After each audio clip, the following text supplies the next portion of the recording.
Good morning. The committee will come to order.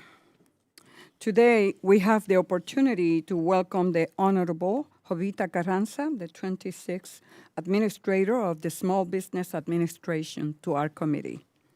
While there are many political and ideological differences represented on this committee, one thing we all agree on is the importance of small businesses to our nation's economy.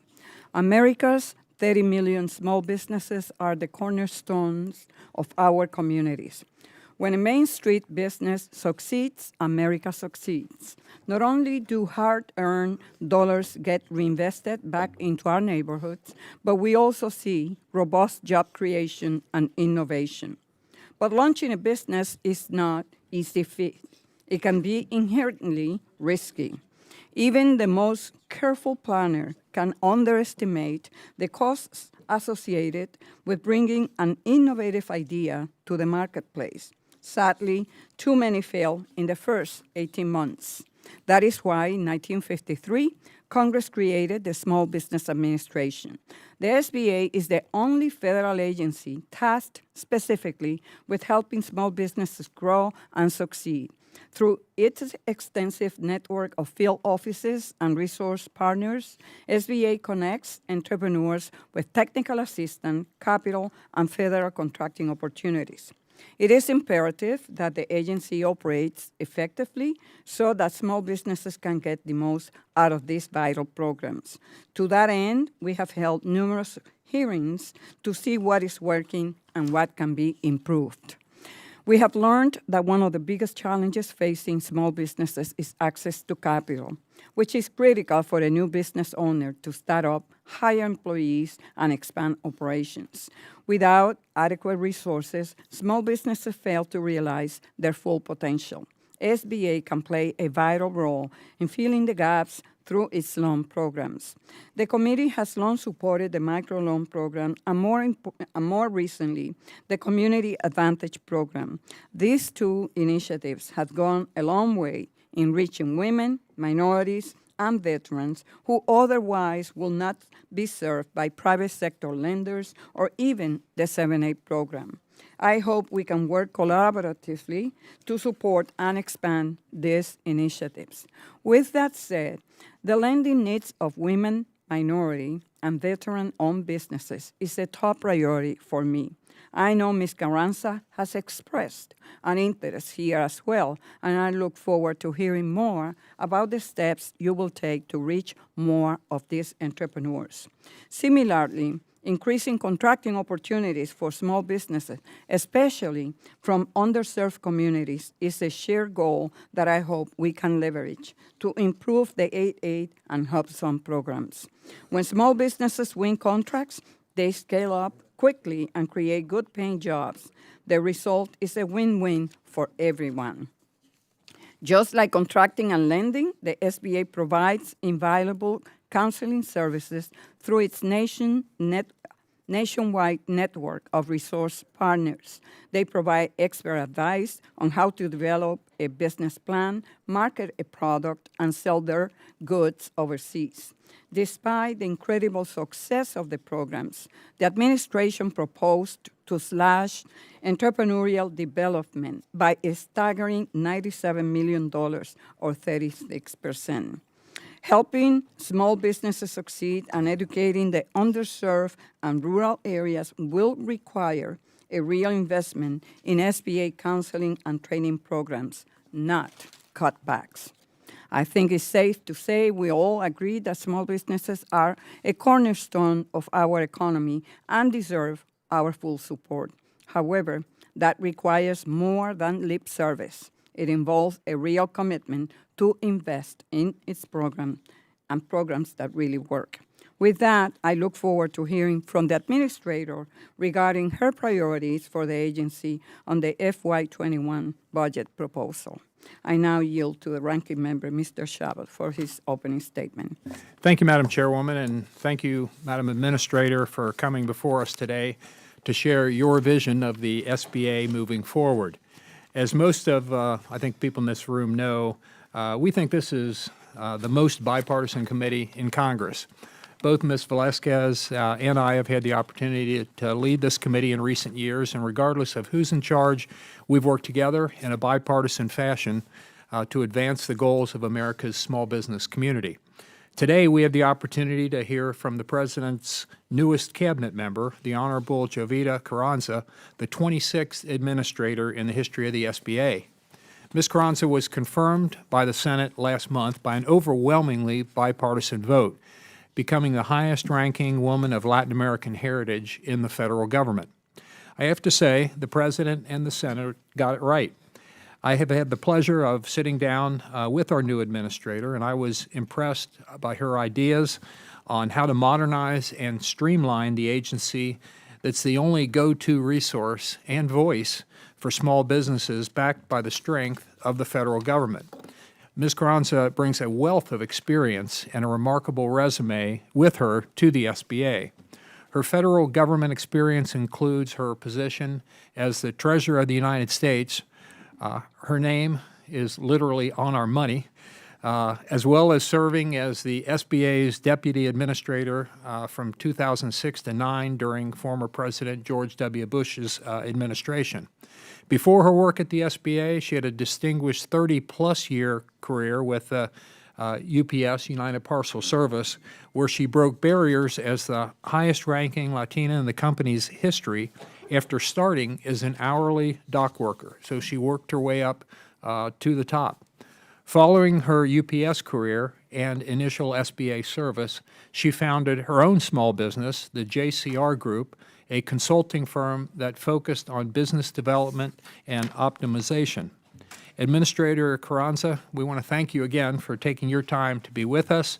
I'm looking forward to hearing your testimony and participating in the ensuing discussion. And thank you, Madam Chair, for holding this, and yield back. Thank you, Mr. Chabot. The gentleman yields back. And if committee members have an opening statement, we will ask that they be submitted for the record.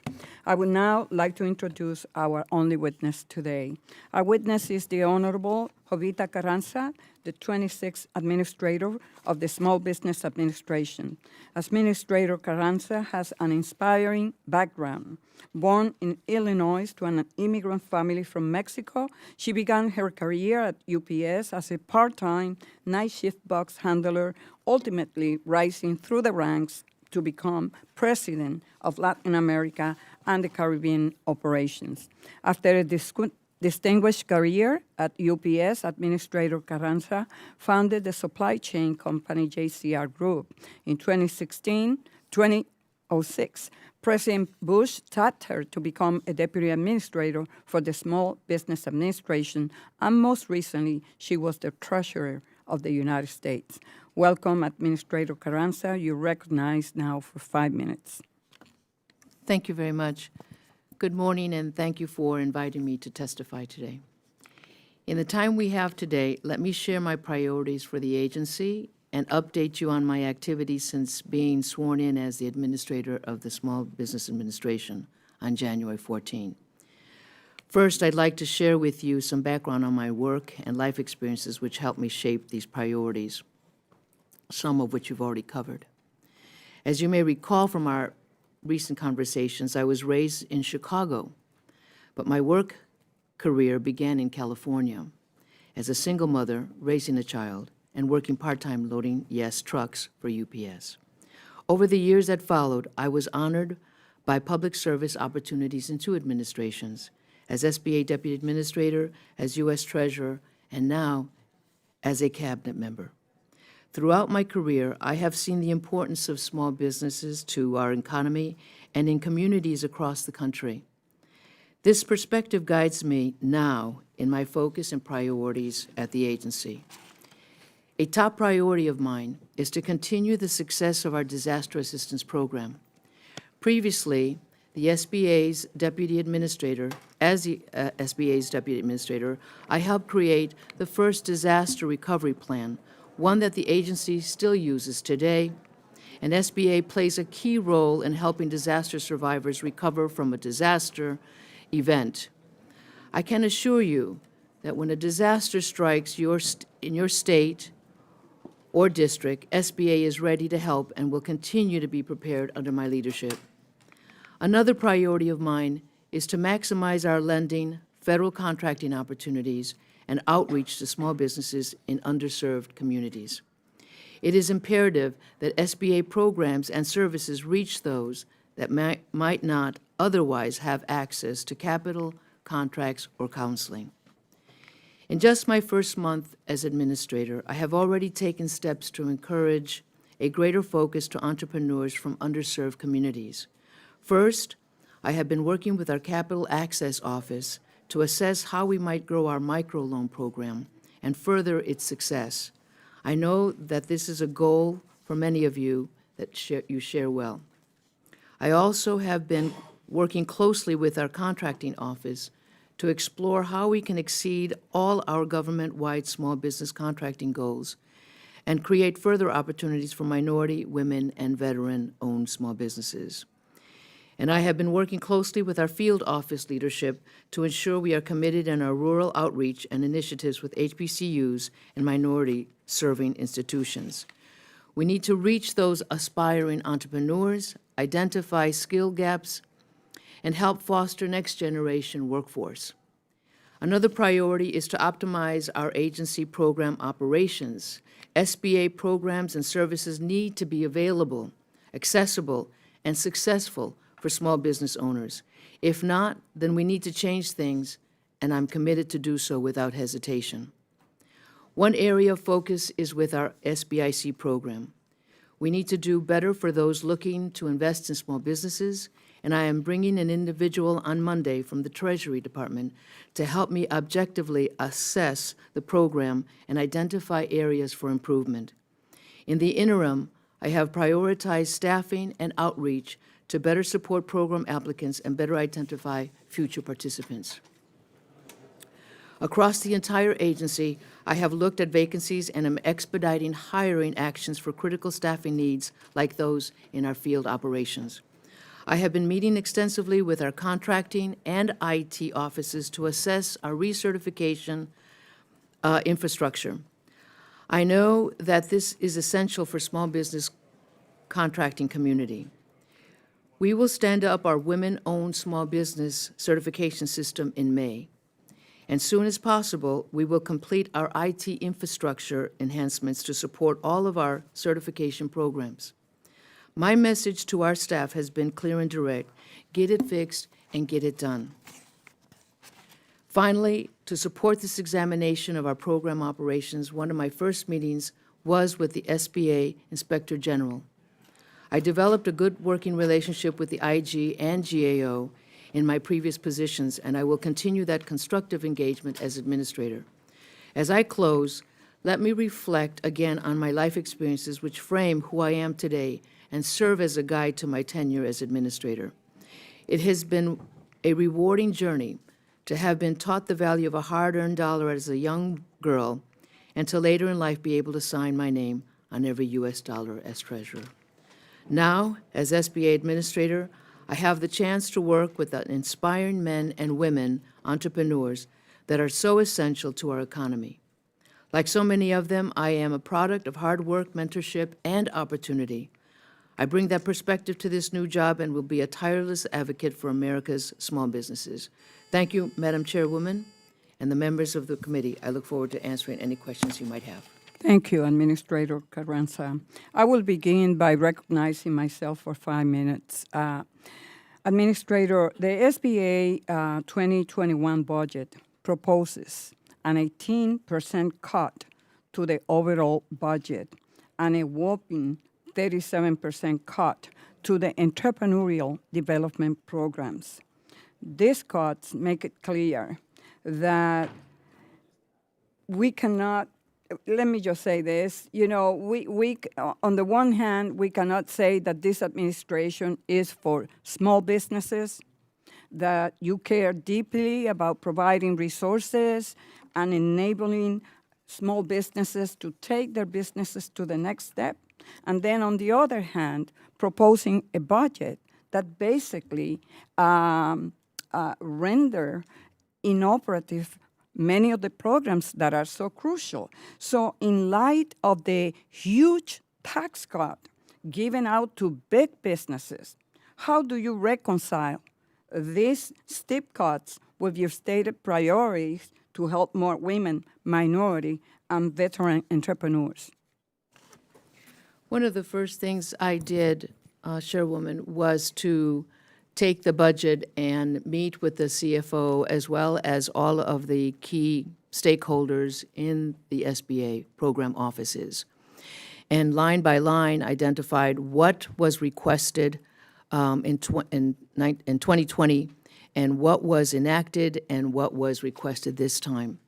And in particular, the Office of Entrepreneurial Development was a major concern because the SBDC, and I'm not going to shy away from that particular figure, because it's one that's realized a cut from 2020 request to the request in 2021, which is small business development centers.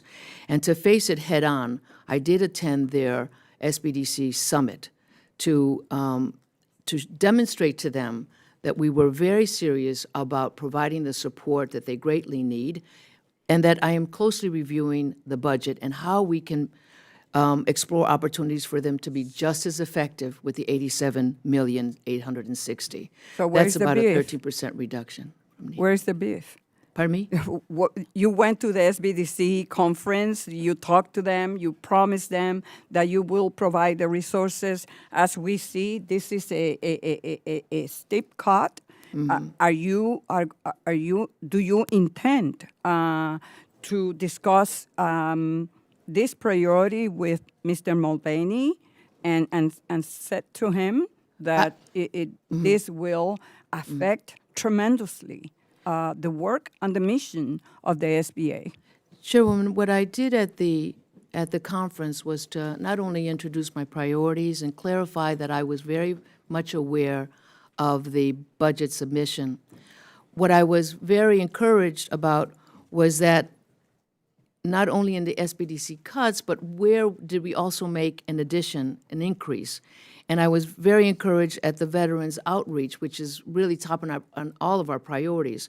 But with the SBDC, I still have to get close into the mechanics of how they're going to apply the budget. Thank you for your answer. I just want to be very clear that I reject such a steep cut to this, and that we will do everything within our power to fight that.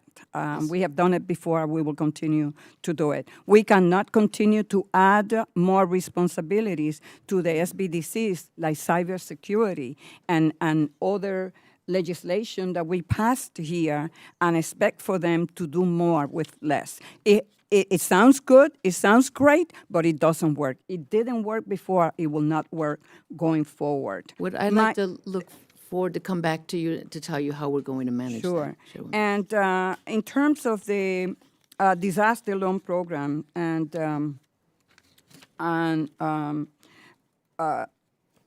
Maria in Puerto Rico, the OIG report for Hurricane Maria revealed a lack of Spanish translators, caused significant delays in the post-Maria response. So what is your plan to make sure that there is adequate translators this time and in the future? Chairwoman, And let's remind everyone, members of this committee, that the United States and the U.S. territories are part of the United States, and that they are. In Puerto Rico, we have 3.5 Spanish speaking, and we could have the best program, but if they are not provided in their own language, it will not do any good. Well, I want to assure you, Chairwoman, that I looked deeply into this particular issue of the IG, all IG and GAO audits, but in particular this one because we're still working with Puerto Rico. We have 90 staff people there. We have 16 offices, and we've learned that a $50,000 bilingual software program and consultants was not going to meet the needs of what happened in Puerto Rico. So they have invested, we have invested a $2 million contract to ensure that we can blow up or scale up to the level of need in Puerto Rico. And I advise all other agencies to do the same. Thank you. You're welcome. My time has expired, and now I recognize the ranking member for 5 minutes. Thank you, Madam Chair. Madam Administrator, as you know, President Trump recently signed a very important trade agreement with our neighbors, Mexico and Canada, the USMCA trade agreement. As the first and only U.S. trade agreement that maintains a distinct small business chapter, how will the SBA work with our neighbors to the north and south to ensure that American small businesses will benefit from increased access to both Mexican and Canadian markets? That's a great question, Ranking Member Chabot, and I don't want to mess up names because I did that in my Senate hearing, so I want to make sure I'm methodical and very deliberate about that. What I've learned at SBA, they have dedicated resources that are doing very significant and targeted and strategic outreach to banks to ensure that access to capital, understanding of the programs that we have in our Office of International Trade are understood, and that we have a what you call public and private partnership, a more strategic. And so they're on travel, ensuring that we make personal contacts on sites with these lending institutions. In addition to that, I've traveled between Pennsylvania to the harbor in, or the port, I should say, in New Orleans, to verify that small businesses are also getting a cut in any export growth or import growth. And when I say cut, they're part of the market, yes. Not a And- reduction. Yeah, cut is probably not the most appropriate word. But, and what I was pleased to see in New Orleans was that the ports are investing significantly. I saw 4 loading cranes. They're going to expand it to 7 loading cranes. And what I was really impressed, and Chairwoman, you're going to be impressed with this, is that the cables that are serviced on those cranes are serviced by a woman small business. So as the exports grow, the equipment on the ports expand, we're looking to ensure that small businesses have a role in that. So I think it's going to be a win-win, the more outreach and the more on-site visits we perform. Thank you very much. Small businesses have responded positively to President Trump's historic Tax Cuts and Jobs Act, which passed the House and the Senate a couple of years back. Not only are small businesses better off these days with the small business 20% pass-through tax provision, but communities and small businesses also stand to benefit from opportunity zones. Under your leadership as administrator, what will you do to ensure small businesses are aware and take advantage of these beneficial tax provisions? I believe there's 200 opportunities, grants, funding opportunities throughout the entire federal government that are aligned to support the Opportunity Zone underserved markets. When I've spoken to, whether it's the 8A conference or large groups of small business gatherings, I share that there's 8,700 tracks in the underserved market. We have Hub Zone, we have microloan lenders, we have the opportunity zones, and now we're looking at concentrating not only resources but funding, appropriate funding for those communities. So we're looking at it in an ecosystem other than just one program called the Opportunity Zone. It's how can we marry or align all others to reinforce, and that the small businesses are aware that they have an opportunity in those areas. Thank you very much. I think I have time for about one more question. So let me ask you this. You've got a very impressive background both in the government and the private sector. How does your experience in the private sector, whether it's UPS or otherwise, obviously starting your own small business, how has that affected your ability to bring those skills, those resources to the public sector, and specifically now as our top person in the Small Business Administration? The very early lessons that I learned in the private sector was understand the mission and align everyone to pursue that mission, clarify it. So communication is very key. I also worked with thousands of employees, which the learnings about developing strong teams, which is very necessary to really see the results. And there's also a need to measure impact. And so those are the three components that I'm looking at: optimizing our resources, measuring their outputs, and making sure that we are meeting the needs of our stakeholders. We would say shareholders in the private sector, but in this case, it's our taxpayers and our small businesses. Thank you very much. My time's expired, but I just, on behalf of, I think, members on both sides of the aisle here, both Democrats and Republicans, we look very much to working with you and making sure that your time as top SBA official is successful. So we want to work with you. Thank you very much. I look forward to it. Gentleman's time has expired, and now we recognize the gentle lady from California, Ms. Chu, Chairwoman of the Subcommittee on Investigations, Oversight, and Regulations, for 5 minutes. Administrator Carranza, I would like to touch on the ongoing outbreak of COVID-19, or the 2019 novel coronavirus, which has had a negative impact on the small businesses in my district in Los Angeles. My district has one of the largest Chinese American populations in the nation, and I've heard firsthand of xenophobia directed at Asian Americans and an avoidance of Asian American-owned small businesses, especially restaurants, but based on misinformation about the disease. And just as some examples, when this first started happening, there was a flyer that was handed out, and you can see here it has a gigantic fake on it because it actually dared to have the logos of the World Health Organization and the County of Los Angeles, and then said that there was a coronavirus outbreak and named 5 small businesses to avoid, but it was totally fake. And yesterday, CNN did interviews and articles with a restaurant in New York's Chinatown, and it showed that it had no customers, despite the fact that there were 0 cases of novel coronavirus in the state of New York. And in fact, the restaurant owner said that now her restaurant is suffering a 70 to 80% loss of business. This is actually pretty typical of many of the Asian restaurants, certainly in my area. It caused us to have a press conference to say there's a lot of misinformation going on. Please do not believe it. The fears are misguided. The U.S. CDC says at this time the virus is not currently spreading in the community of the United States and dispels many of the myths that are out there. So, Administrator Carranza, I think that the SBA can play a very, very important part in combating this misinformation and supporting the small businesses that have been unfairly targeted.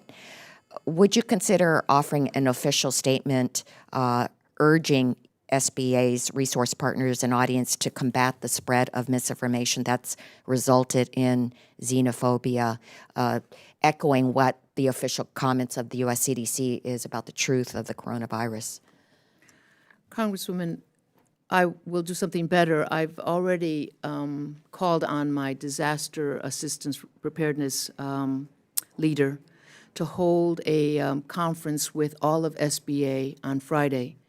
We're going to assemble a steering committee to anticipate what role can we play, and you've already stated we can serve as a communicator. We have 1,000 offices, we have 2,000 executives, so we definitely could have a strong voice and support communicating the truth and being very timely about it. So on Friday, we're going to address, as if we had a disaster, what proactive measures can we take? How, what essential staff do we need to identify? Because our first concern is our employees, and then our businesses, and then, of course, any mandates that we have from our administration. So I look forward to working with you, especially the California perspective. And so I look forward, again, coming up with a strategy. But I agree. I think SBA could play a significant role, so much that we're going to launch a meeting on this Friday, this week. And we'll keep you posted. Yeah. You're welcome. Thank you for that timely response, and hopefully a statement can come out of it that dispels the misinformation. Well, thank you for that. And let me also say that one of the most pressing issues for our small business owners and entrepreneurs in my district is access to in-language services and materials too often, immigrants and non-native speakers are simply unaware that the SBA offers services like entrepreneurial development programs at no cost to them.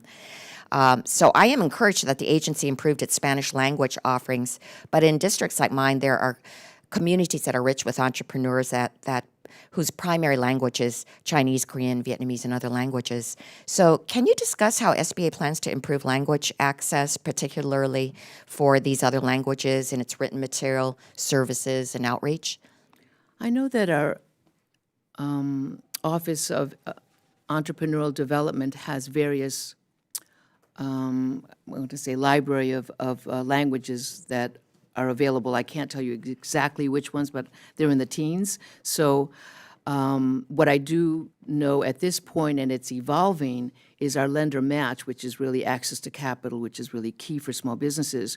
That is going to launch in Spanish so that they can identify a potential lender, a match, within 48 hours.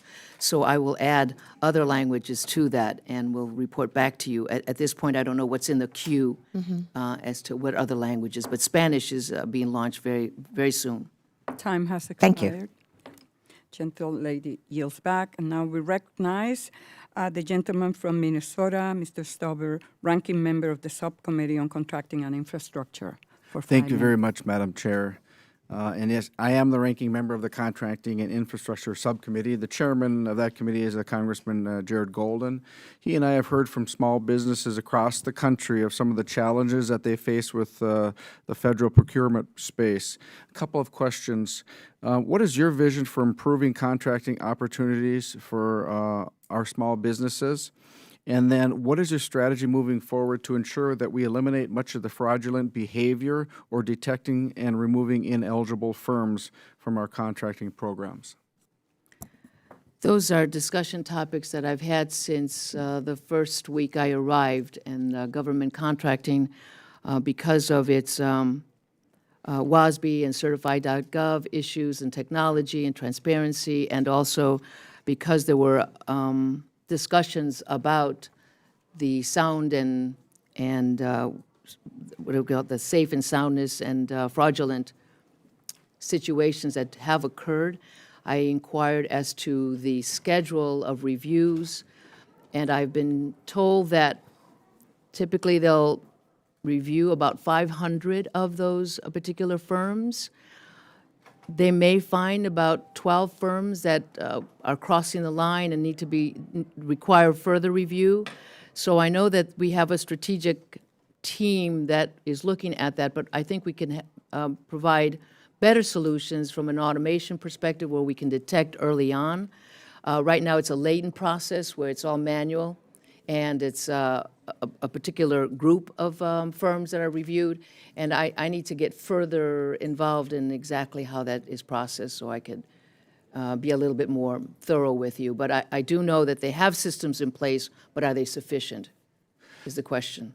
And I think that you know that any time a small business doesn't get the contract because of fraudulent applications, that it's a considerable lack of a term, considerable insult to those small businesses, because we have to be the protector of the small businesses, and your agency has to be a part of it as well. Yes, Congressman, there is an appeal process, and it is exercised. The timeliness is one thing. The other is the loss of revenues, and that's what I'm targeting, is anytime we don't detect an issue, we're preventing or impeding job growth and wage growth and fairness in the system.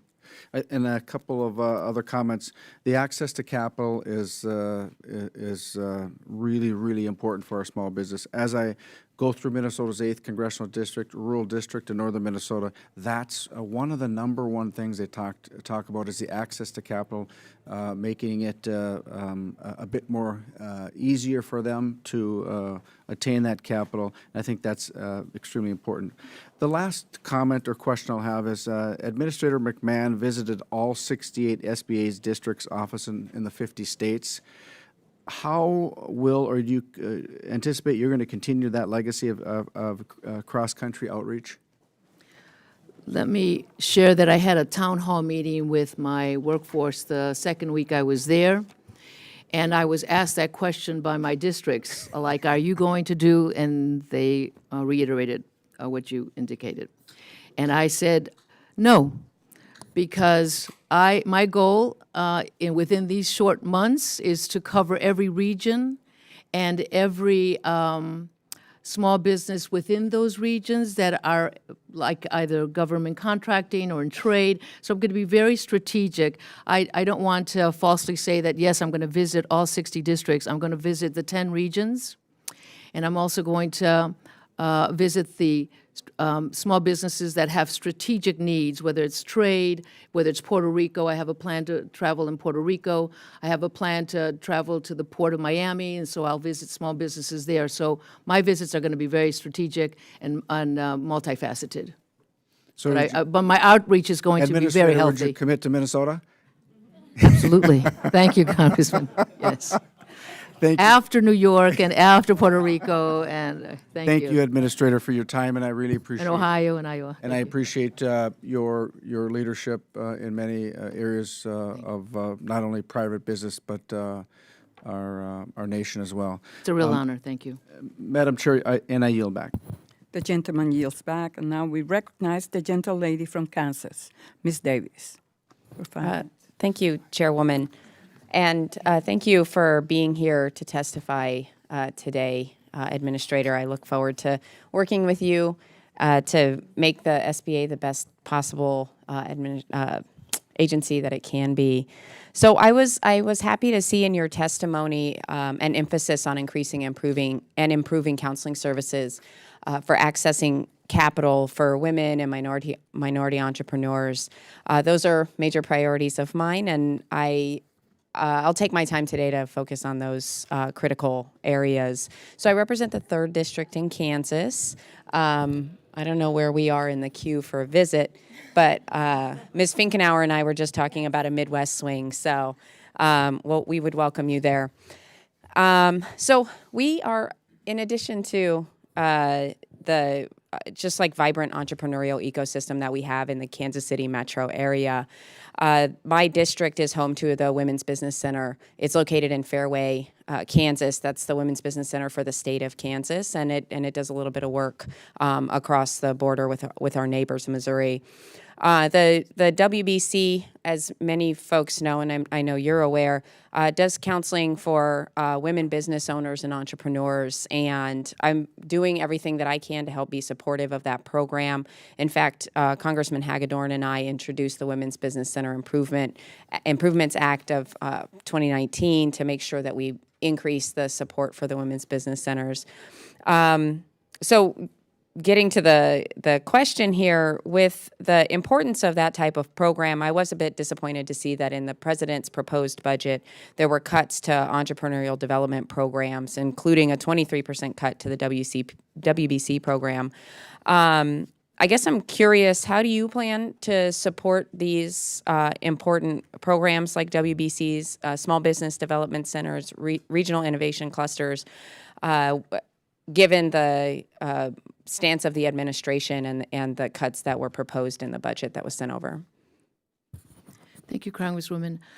Based on the numbers, and I may be incorrect, but I believe that what was requested in 2020 for women's business centers was $17,400,000, and we've requested the same amount. What was enacted and requested is the difference that you're highlighting.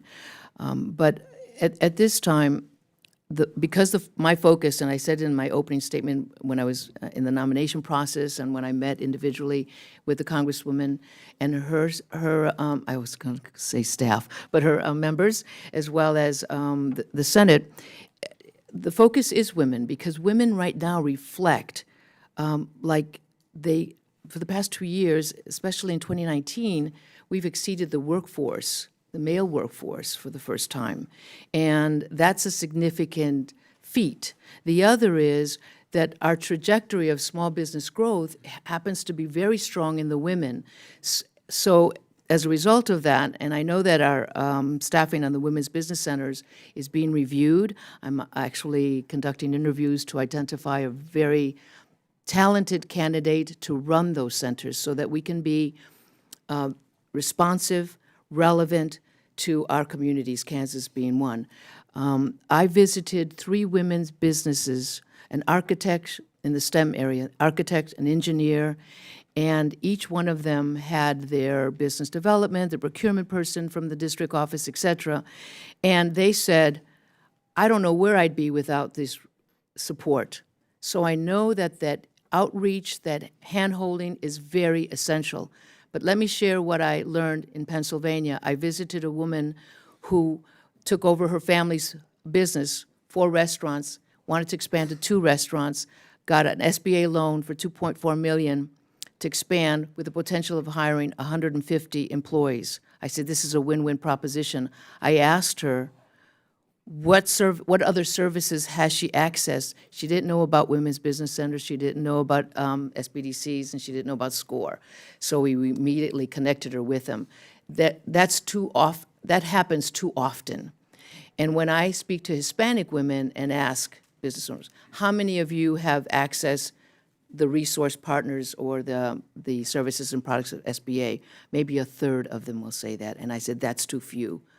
And so I leave the SBA.gov. That's my new name. But I am in agreement with you, and I look forward to working with you on how, if you have some recommendations, how more we can exploit that opportunity for women. Thank you very much. Thanks for your response. And I am sure our office will be reaching out to you so that we can continue the conversation. Very good. I yield Thank back. you, Gentle ladies, the gentle lady yields back, and now we recognize the gentleman from Florida, Mr. Spano, who is the ranking member on the Subcommittee on Investigations, Oversight, and Regulations.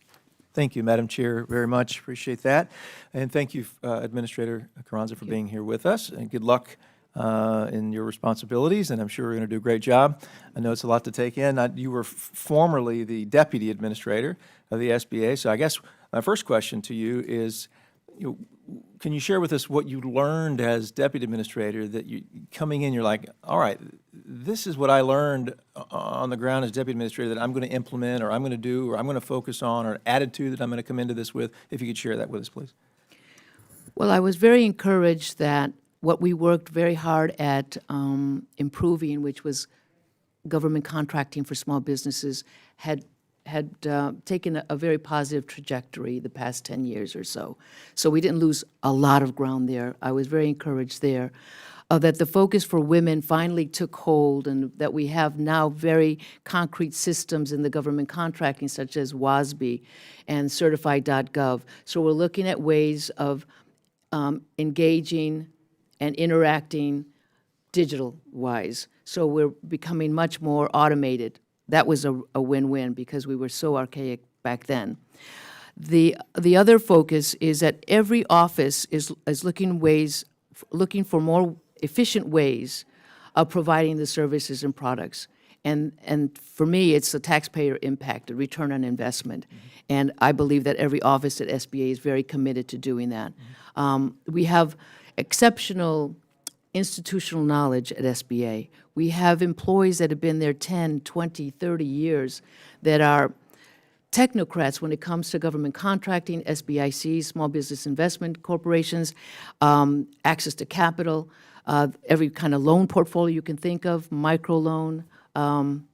So I'm just very enthused that no one has taken their sights off of the mission, which was really to develop and strengthen, start, grow, and expand small businesses. Thank you. I appreciate that. And then when we met several weeks ago now, it's been, we were Yes. introduced, amazing how quick time flies, but I mentioned a concern that I had with respect to the veteran-owned small business set-asides for government contractors, and spoke to one of your staff members about, at least as it was explained to me, that when an application for a contract is submitted, or maybe in the process of becoming qualified, you verify, or don't even verify, you state that you're a veteran-owned small business, and then at that point it's referred, when the contract is awarded, if I'm not mistaken, to small business, and then it's the Small Business Administration's then job or responsibility to verify or confirm or do the legwork to ensure that that is in fact a veteran-owned small business. I had as I shared when we met last, I had a gentleman I met with from my district, veteran-owned small business, and at least it was his position that he characterized it as stolen valor. He said there were individuals who were just stating, hey, I'm a veteran-owned small businesses, and they're getting contracts, and there's three sides to every story, usually, right? What I want to make sure is that if I can maybe get some follow-up on this issue, I'd love to have some confirmation so when I get confronted with constituents, and particularly this gentleman, that I can say, no, we're ensuring that the veteran-owned small businesses that are applying for these set-asides are in fact veteran-owned small businesses, and that they're not being used by individuals unscrupulously, fraudulently, and, that they really are being set aside for the people that we intended them for. Could you speak to that for a moment? Yes, Congressman, I took heed to every member's concerns for the veterans contracting. And so I think it's in a week, if not 2 weeks from now, I'll be attending a veterans conference, and I will be articulating all of the changes that we're making, the resources that we've identified, the systems that we're reevaluating, and then, of course, target these particular issues. I'm not the type of person, nor is anyone in my office right now in the government contracting office, shy from admitting that we have shortfalls, and then also be transparent enough to discuss, and these are our action plans to correct. So before I attend that conference, I'll share the information with the members here. Well, I thank you for that, and I appreciate your commitment to looking into that and trying to resolve those issues if, in fact, there are problems there. I yield Yes. back. Gentleman yields back. Now we recognize the gentlelady from Iowa, Ms. Finkenauer, Chairwoman of Subcommittee on Rural Development, Agriculture, Trade, and Entrepreneurship, for 5 minutes. Thank you, Madam Chair. Happy to be here, and also happy to have you here, Administrator Carranza. It means a lot to be able to talk about these issues that matter so much on our committee here. And as the chairwoman said, I am the chair or the chairwoman of Rural Development, Agriculture, Trade, and Entrepreneurship, one of our subcommittees, the RATE Committee. I joke that next year we need to add growth to it, and we can be the GREAT Committee, because it is something that matters a lot to my state in particular, especially when it comes to trade. I am from Iowa, in Iowa's 1st Congressional District, and I wake up thinking about trade. I go to bed thinking about trade. In the middle of the day, I am talking about trade, especially, again, after the last 18 months that our state has been through, given some of the decisions from this administration. I'll go into that a little bit more later, but I do want to highlight something that has been really important to me, and also to our ranking member, my Republican colleague, Dr. Joyce, as well. We've been fighting really hard to actually increase the funding for the Small Business Administration's entrepreneurial development programs. We actually brought 47 members together, both Republicans and Democrats, to request funding, and we succeeded in that. These programs have bipartisan support, and I'll be frank, I was shocked to see that Trump administration decided to slash this budget and funding for fiscal year 2021. I was especially surprised to see that nearly 60% was cut from the state trade expansion program. See, the STEP program is something that matters a great deal to my state and to states all across the United States, but very, again, specific to Iowa. When we have been getting hit on all sides, especially our farmers, from, again, this ongoing trade war with China and uncertainties in markets. I've had farmers into my office telling me that they're looking at filing for bankruptcies, dipping into 401ks. We had a woman testify saying that she's telling her 3 sons not to go into farming because she's so worried about their future. On top of that, our ag economy in Iowa and our manufacturing are very closely tied together. So if our farmers are not doing well, they're not buying John Deere tractors, which are made in our district, and John Deere isn't then working with our local contractors, also small businesses in my district. This is, again, why I wake up thinking about it and go to bed thinking about it. And so on top of all of this, this is a time when we should be caring about making sure that our small businesses have access to foreign markets and making sure that our Small Business Administration has the tools that they need and the funding that they need to be able to provide provide that access or to provide that support for our small businesses.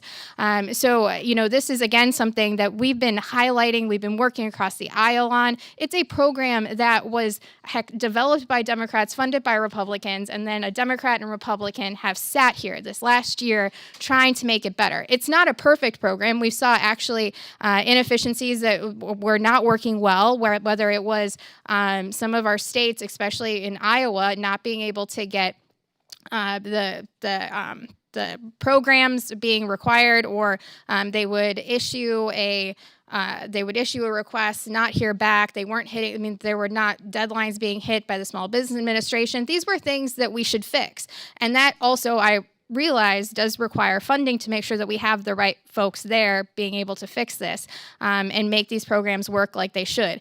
These are being used. We held a hearing, actually not a hearing, but a roundtable in my district where we had a gentleman named Ryan show up.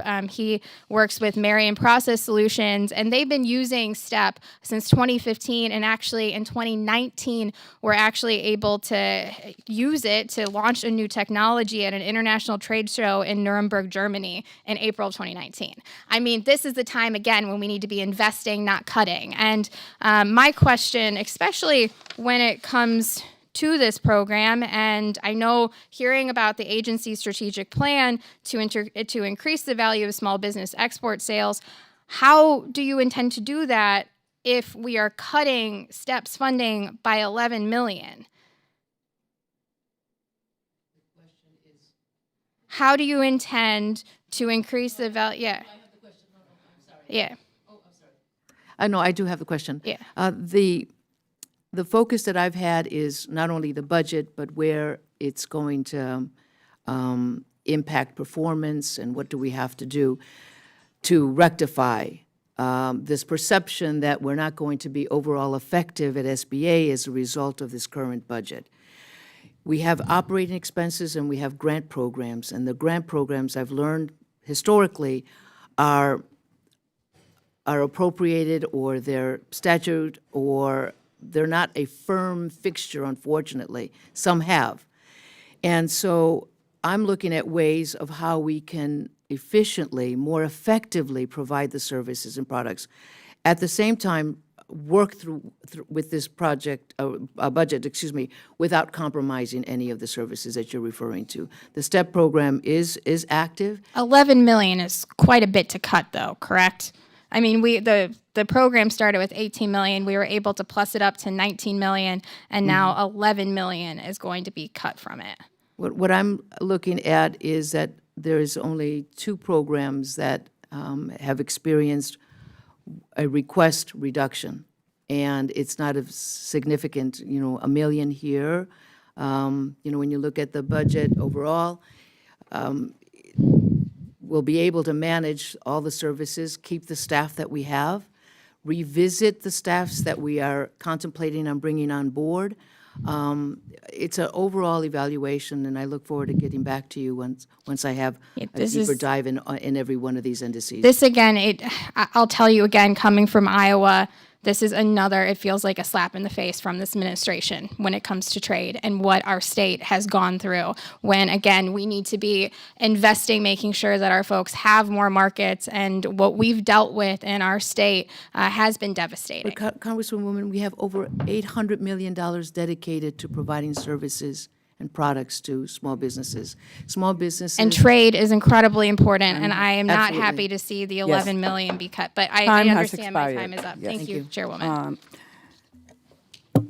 And now we recognize the gentleman from North Carolina, Mr. Bishop, for 5 minutes. Thank you, Madam Chair. Would the gentleman yield for just a moment? I certainly would. I appreciate the gentleman yielding. Just to clarify a couple of things that have been mentioned, I don't want to take much of the gentleman's time, but we've talked this morning, the gentlelady from Iowa was just talking about cuts in the president's budget. Every administration puts out a budget. Their suggestions, we oftentimes hear the term dead on arrival. By the time Congress gets done with these things, we very seldom cut anything. We've got a $23 trillion debt hanging over our heads. The president's making an attempt to actually be responsible, but by the time we get done with this, these will all be plussed up, and maybe some things will be flatlined. Would the gentleman yield? Well, it's his time, but Okay, would you I'll yield? just To the chairman, chairwoman, Yeah. yes, I will. Thank you. We want to be responsible. The president wants to be responsible. Why pass $1 trillion tax cut that favor big corporations and small businesses are an afterthought? That is being responsible. Would the gentleman yield? I'm not sure I'm going to get to ask much today. I certainly Thank you will for yield to the ranking yielding. member. Thank you. Larger businesses did get their tax cuts. Small businesses got their tax cuts. 85% of the American people got their tax cuts. Sunset it. They will expire 2025. I know my colleagues on the other side of the aisle like raising taxes. We like cutting taxes. It helps the economy. But getting back, I'll yield back. But, Reclaiming my time. We'll see where these all end. We'll see where these all end up by the time. I'm like it's the done. chairman and the ranking member, and I may not get an opportunity to do much more than express a concern. I will connect it to the conversation in saying that we can do just as much devastation by a thoughtless regulation as we can by inadequate appropriations. Would the gentleman yield? You will have 1 minute more. Thank you, Madam Yeah. Chair, and I certainly will then. I'm sorry. Were you asking me to yield again, Madam Chair? Thank you. Oh, thank I'm you. extending. Thank you, Madam Chairman. I time. appreciate that. I wanted to focus a moment on a topic that's important in my congressional district. I've mentioned before how important the poultry farming industry is in North Carolina 9. In the 2017 U.S. agricultural census ranks my district 29th in total sales of poultry at more than $1.5 billion, more than 1,500 producer farms in my district. The SBA Inspector General has created sort of a great deal of uncertainty by suggesting that poultry farms are ineligible for 7A loans because of the agency's affiliation standards, i.e. affiliations between small farmers and integrators that produce poultry. And on February 10, an final interim rule was published. And I'm glad it doesn't explicitly eliminate poultry farms from 7A eligibility, and in fact, the final interim rule explicitly said it was not SBA's intent to do that, to eliminate lending to poultry and other livestock farms. But I am concerned that SBA chose to reinstate a standard that had previously been removed just in 2016 because this totality of the circumstances rule was so vague that it created uncertainty and potentially chilled that area of lending. I can tell you that one of the most hard-pressed forms of a small business is a small livestock farmer who is, under market circumstances, working with an integrator. And I think, I guess I would just say, because I think I've got to reduce my questions or condense them here, Madam Administrator, I want to sensitize you to that issue of that because we're still supposed to be doing poultry farmer lending, I understand, but I'm concerned that there's been created so much uncertainty and vagueness in the standard under the rule that it'll be untenable for lenders to do that. And I would like to know whether you're focusing on that and whether you have a plan to make that a tenable area of SBA lending.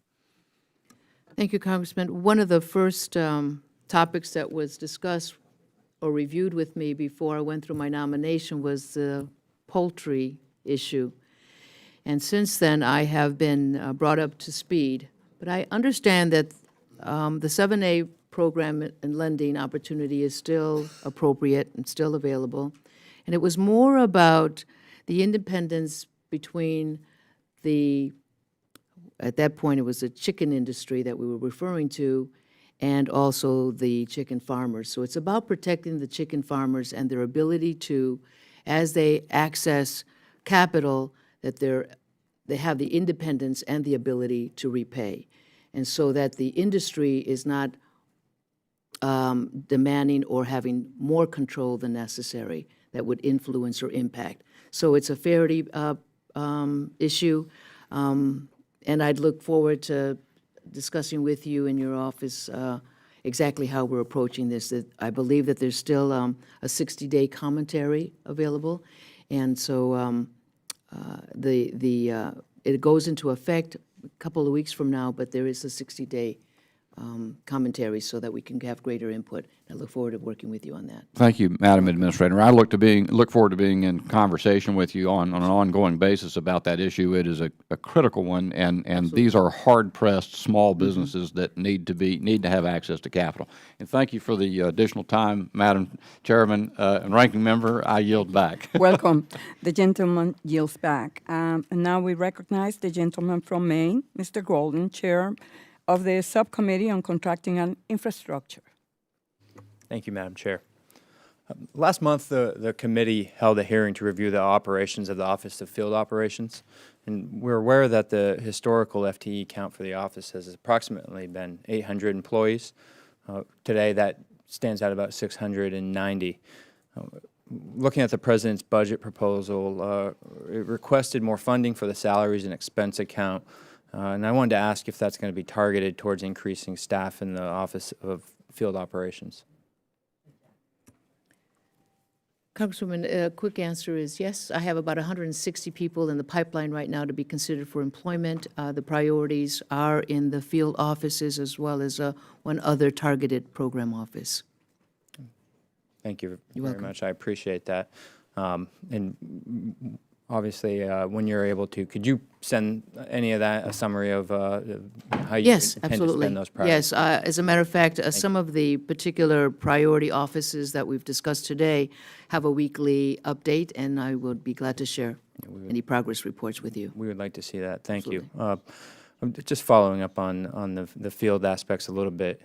You know, I represent Maine. I have the second most rural district in the House of Representatives and the largest east of the Mississippi River. It's a big territory.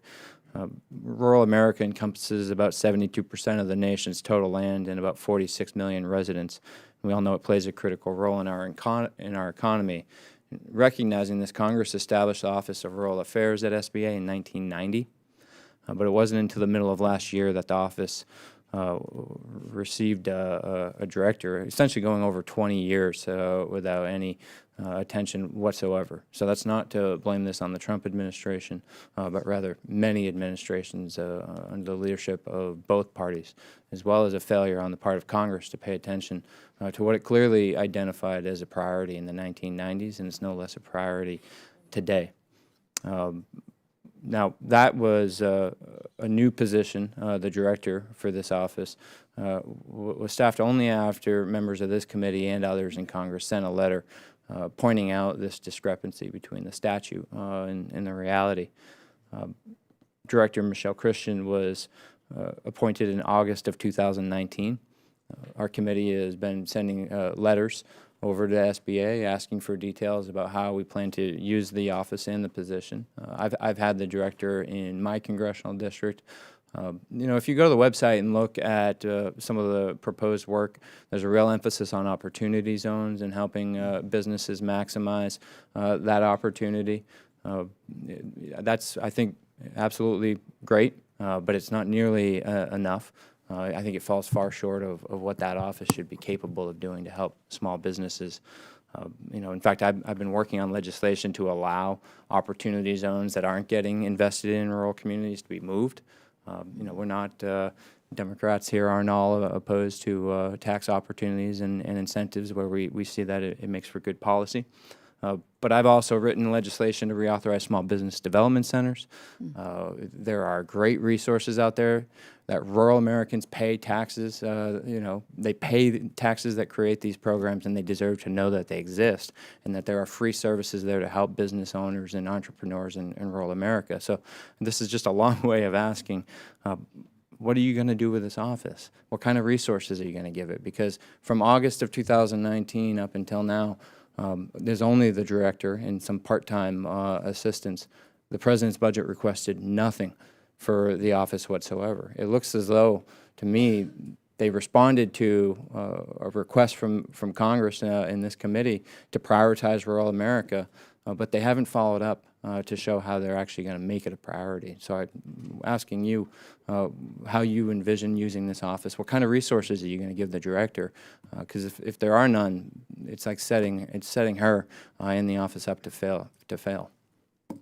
Congresswoman, I I agree with the focus on the rural. I made reference to it in many of my conversations, that rural and underserved women, veterans, broadband in the rural is very necessary. I understand there's just recently been some significant investments in broadband in the rural area. And we've done the same at SBA, not from a technical broadband perspective, but support. And what I'm looking at, and I'm going to answer your question in two manners. Yes, Michelle Christian is a dedicated resources to rural, but she is not the sole individual. We have, you mentioned 690 people in the field. I'm planning to augment her role by also adding rural as part of their portfolio, which has been ignored since 1990. And there's a great need. I'm also looking at when there is a district office that is not, either the lease is out or we have to revisit, should that particular district office be there, or a resource partner office be open closer to a rural area? Because now that is a focus, and that has not been in the past. So I'm kind of redirecting resources to ensure that rural is a priority. And every district director, if you want to check, has rural as an indice to track. Thank you very much. Time Thank has you, Congressman. expired. And now we recognize the gentleman from Tennessee, Mr. Burchett, for 5 minutes. Thank you, Chair Lady and Ranking Member. And I'll try not to say anything that I'll need to be interrupted by anyone. I just ask you some straight-up questions. Thank you, ma'am, for being here. Can you? I was county mayor for 8 years. I was in the state legislature back in Tennessee for 16 years, and we cut programs, we cut things, and I understand you cut duplication. Things are antiquated, and it seems like, especially in county government, every one of those has a constituency, and it's generally a county commissioner's cousin or something like that that's involved with it. And why are you cutting their program? And so, and I understand that, but can you explain what some of the top objectives are to help decrease duplication in programs across the SBA and other government agencies? I had it on before. I appreciate the question, Congressman.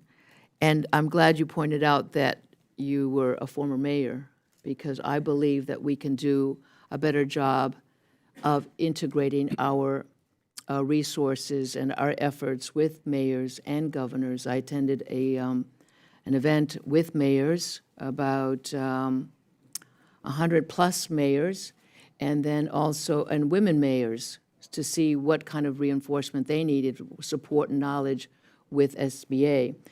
I also had 2 roundtables with governors, and their top-of-mind subject was small businesses. And so I believe that if we can optimize public-private relationships, we don't have to add more brick and mortar that we can't support. So redundancy is an issue for us. If we have strategic collaboration with the other agencies, such as HUD, such as Commerce and whatnot, we can do a lot more with a lot less. So I look at efficiencies in scale. And I'm also looking at the talent that we're bringing on to SBA so that they can be more visionaries and have greater capacity to align themselves with the needs of a market. You know, I look at, and I share this with the staff, the GDP of small business is almost $11 to $12 trillion a year. And so we have to be better at servicing that kind of GDP in the United States, and that's my goal. Okay. Well, and this is, I guess, the million-dollar question. What can we do as Congress people to remove some of the roadblocks that are placed in the way of small business in your administration? Well, that's a very loaded question, because I don't know which roadblocks I'm facing right now, but I'm sure I'll be working with your office if I approach some. But I believe it's a matter of working together in a very bipartisan way, which I believe this committee does really, really well. Small business is big business, and Congress can always look at ways that small businesses have a seat at the table when working on trade or working on legislation, that we should always be at the table, especially when we contribute that significant amount of GDP. Okay, I'm going to run out of time, but specifically dealing with entrepreneurial development, how will your office enforce accountability of the SCORE program and the reform efforts at the SBA and at the SCORE Association? That's already begun, Congressman. I've reviewed some of the metrics that have been further developed and as well as the reporting mechanism, that is to say, not only on paper and online, but on site. In other words, reporting to the individual, the AA, who's responsible for those resource partners. Thank you, Chair Lady. I yield back a minute and 5 seconds if you and the ranking member want to battle it out a little more. The gentleman's Please time. go ahead on my time. Thank you, The Congressman. gentleman's time has expired. And now we recognize the gentleman from Minnesota, Mr. Hagedorn. Thank you, Chair and Ranking Member. It's a pleasure to have you here, Administrator. I think it's nice to see you again. I want to follow up just a little bit on what Representative David said about the women business centers. We do have a bill to improve that, to expand it. And my wife is a business owner, and from many other small business owners that I've spoken with, they said that sometimes it can be a very daunting task to get things up and running or to expand. And so I think that what you're doing there at SBA and others with that program is very effective, and we'd like to gain your support for our legislation, which has passed the House, and hopefully we can continue along those areas. Or do you have any words of wisdom that you'd like to say about what you're doing at SBA to continue on with the women business centers? I appreciate the question because that, as I indicated earlier, it is a focus of mine. It's not just in words, but in action as well. I plan to visit the women's business centers myself, not just reading the shortfalls in an IG report. They're a very necessary entity in the community, especially now. There's discussions about childcare. There's discussions about workforce development, and I think they're going to be essential. We're working with HBCUs, and we're targeting HBCUs of perhaps being the future entrepreneurs or the future interns at SBA or the future new district directors. So we're looking for opportunities to really diverse, not only in sector, but in demographics as it relates to the leadership. Thank you. Thank you. A couple of weeks ago, I had an array of small business owners in my office. So minority businesses, women businesses, veteran-owned, and this is what they tell me. They tell me that a lot of 8A contracts, things that are, they have concerns with the SBA on how things are administered, that sometimes the approval of what's called the contractors teaming agreements, I had to write that one down, is delayed so bad that they miss the opportunity to even participate in the request for proposal. And so, is there something that you're working on in this area to make sure that the bureaucracy doesn't slow down the process so much for them that they can't even participate and put in their bid? I appreciate the feedback, and I'd really like to get closer to that particular issue, so can go back and check the root cause and analysis. But I do know that there are shortfalls. There's an IG report that demonstrates, articulates the gaps, and we're working with the Government Contracting Office to address all those IG issues. Well, we'd like to follow up with you and your staff on that. Absolutely. And give you some examples if needed. I look forward to See how we can fix immediately. that. Thank you. And also, in the past, the United States Department of Agriculture and the Small Business Administration have had an agreement where they're going to try to expand operations and do things in rural areas, rural communities. Do you intend to continue to work with USDA on that? Have you met with Secretary Perdue, for instance, or do you have that on the horizon? We spoke about a future meeting to discuss that MOU. I know about it. It occurred recently, I think in 2018, if I'm not mistaken. And so I look forward, yes. So I look forward to implementing it in a great way. Very strategic, so I you appreciate can it. commit that I'll be working with him in the very near future. Thanks for your leadership and your time today. Thank you. We'll follow up on that other issue. Yes. Yes, ma'am. I yield back. Thank you. The gentleman yields back, and now we recognize the gentleman from Illinois, Mr. Snyder. Thank you, Madam Chair, and I want to thank you and the ranking member for having this hearing today. Administrator Carranza, welcome as a fellow Chicagoan. It's Yes. good to have you here, and wish you much success as we continue to work to support, nurture, and grow our small business sector. Representing the Chicago suburbs, the communities I represent are already facing the increasing impact of climate change. In fact, in just the past number of years, we have faced 3 100-year floods. 11 years, 3 100-year floods, including instances that have indeed triggered the SBA's Disaster Loan Assistance Program. We had a field hearing in the district last summer that examined the strains on this program. In our case, we were focused on the impacts of an upstream development just across the border in Wisconsin that it would have in my community. Wisconsin, to attract Foxconn building a major facility there, irresponsibly waived critical environmental reviews, risking exacerbated downstream flooding in our communities, directly impacting communities that are dependent on their small businesses. While we mentioned climate change at the hearing, it very well could have been the central focus of the entire hearing. I'm concerned that the federal disaster programs are not keeping pace with the increase in severe weather that we're already seeing as a result of climate changes.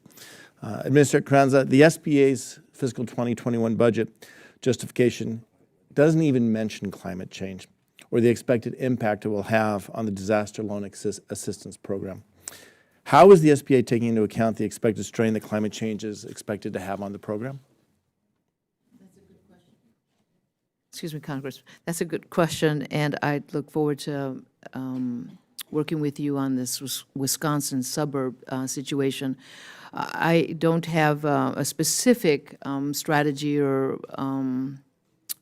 position on the climate change disaster office. I'll have to get closer to that. I don't know if it's part of their current portfolio. They've been asked in the previous administrations, but at this point, we've been looking at Puerto Rico. Our focus has been there, and then also with the coronavirus. So, and I understand it's a relatively new position, but having spent my career before coming to Congress working with small businesses, doing strategic planning, looking to the future, making decisions where to invest and when to invest, the uncertainty of climate change is going to be a burden. The need to address it is going to be critical. I think there's an important role for your agency, for the entire government to play to help address that.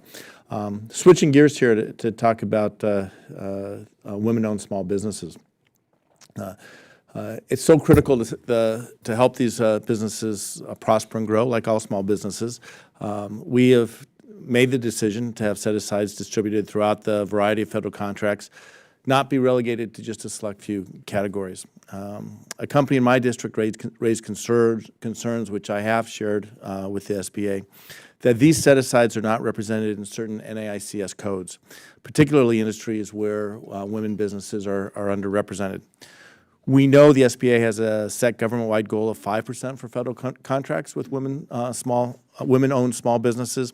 The SBA's budget justification notes that the federal government spent 4.75% of small business eligible contracting dollars on women-owned small businesses in fiscal year 2019.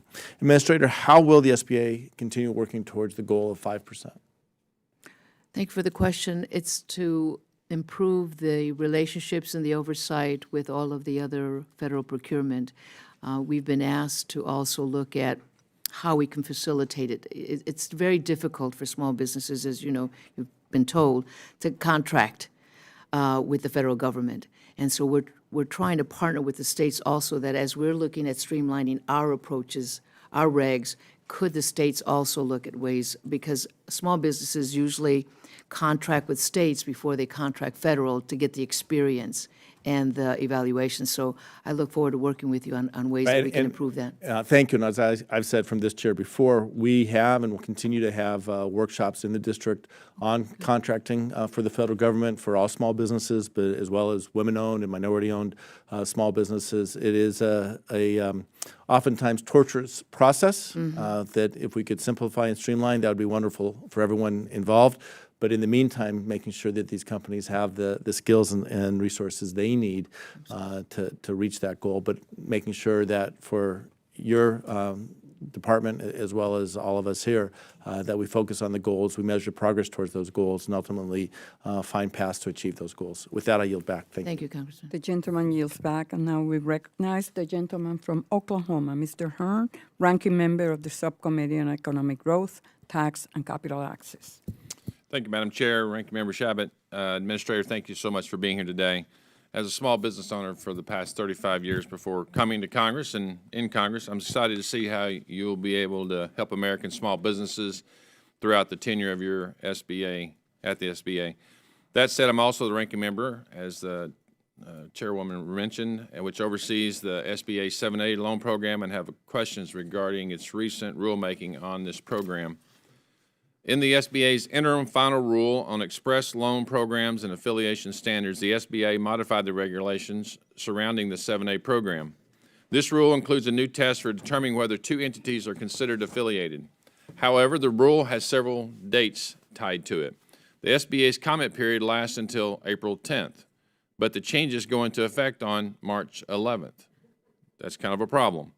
For the record, there are only two things that have come before this committee that have made me somewhat angry. One was the SBA asking for $99 million subsidy on an unreleased arcane formula. The second is this. Just a few questions. Why is the SBA making these changes take effect before the comment period is even closed? Congressman, I'd like to get back to you on how that was derived. I've just learned that that's how it's going to be implemented. Well, I would hope with your new leadership role that we would, I think, without making you go on the record, I think you would find that somewhat problematic for a rule to go into effect. So it would indicate you don't care about what the comments are.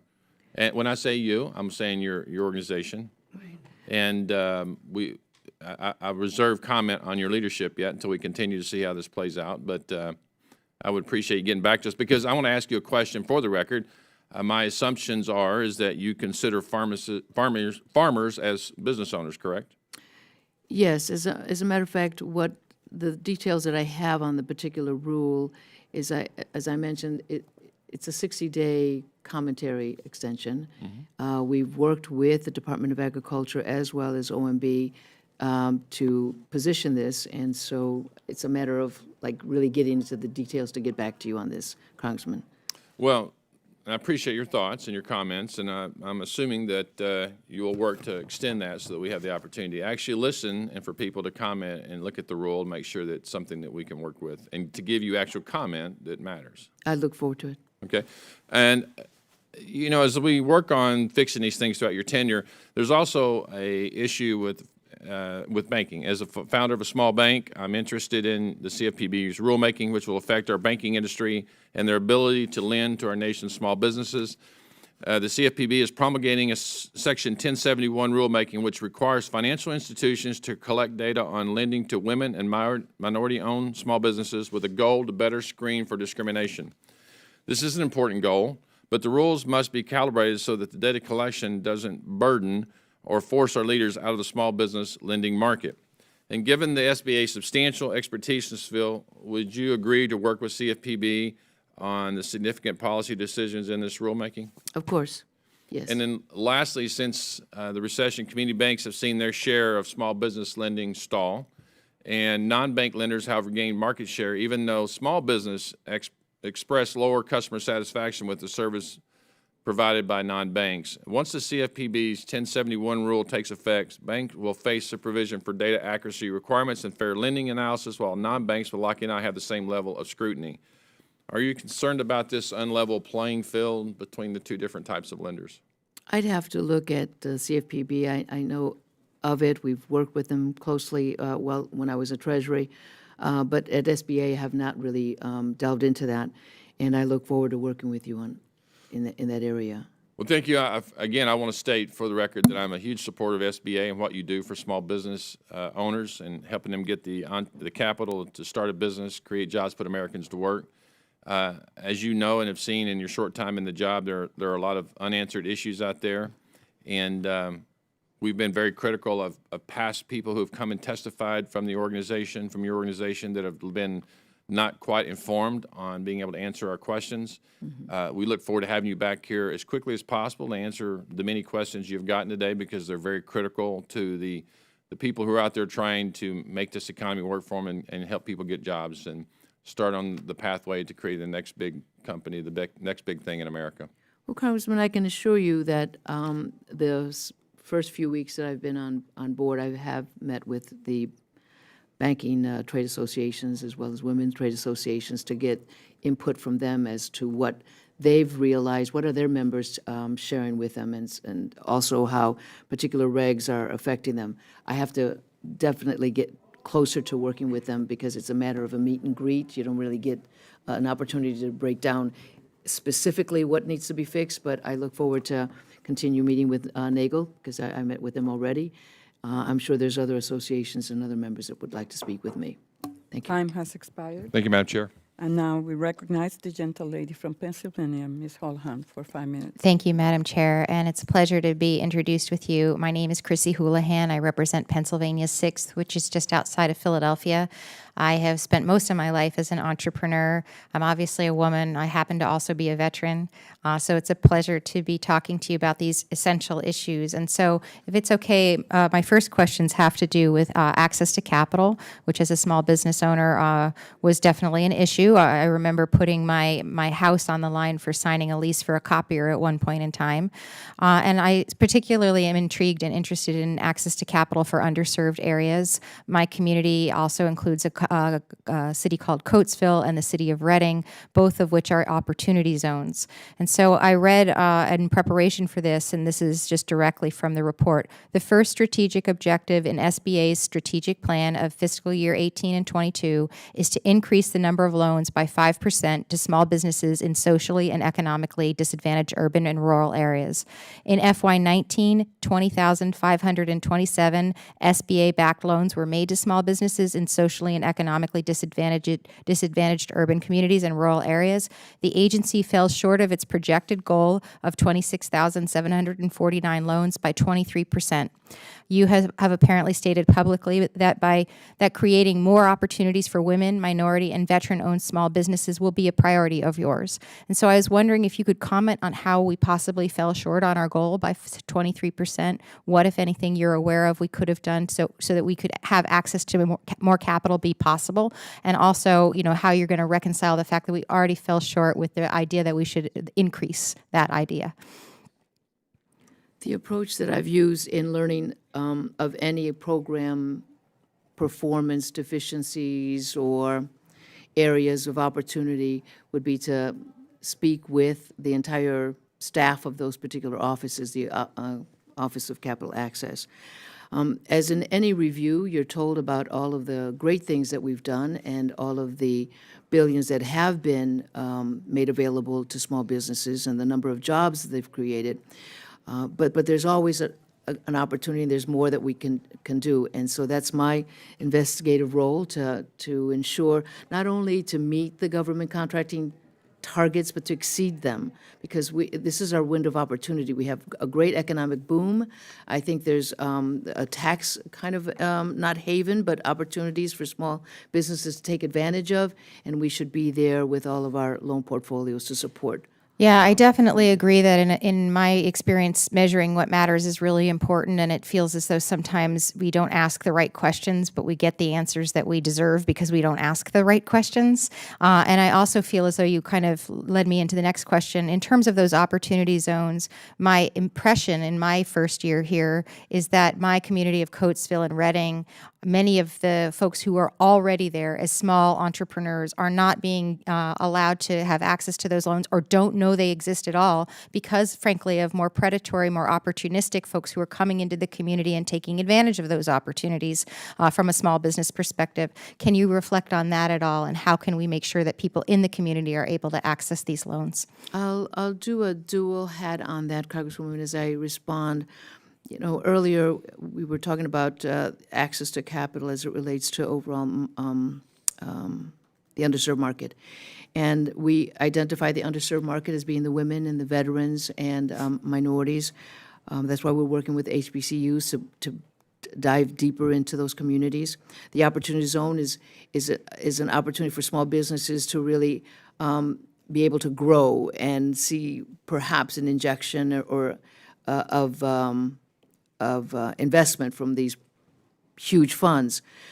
But the other area with regards to women access to capital is the CDFI. I served on the CDFI board, and I don't know if we really maximize their network or their opportunity, because I think the more alternative lenders there are, I'm talking about micro lenders, the greater penetration we can, because the micro loans are anywhere from 15,000 to 25,000. Not everyone has a 250,000.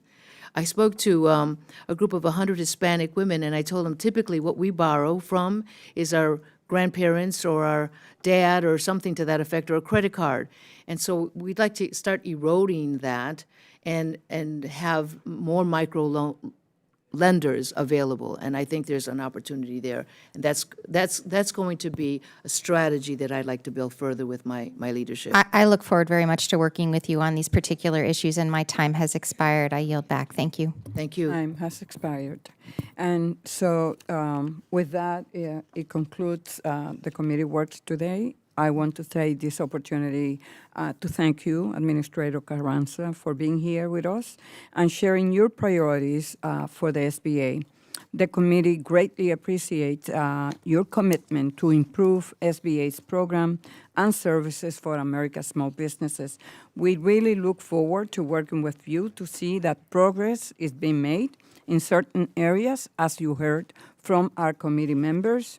And with that, I will ask unanimous consent that members have 5 legislative days to submit statement and supporting materials for the record. Without objection, so ordered, and if there's no further business to come before the committee, we are adjourned. Thank you. Thank you. Thank you.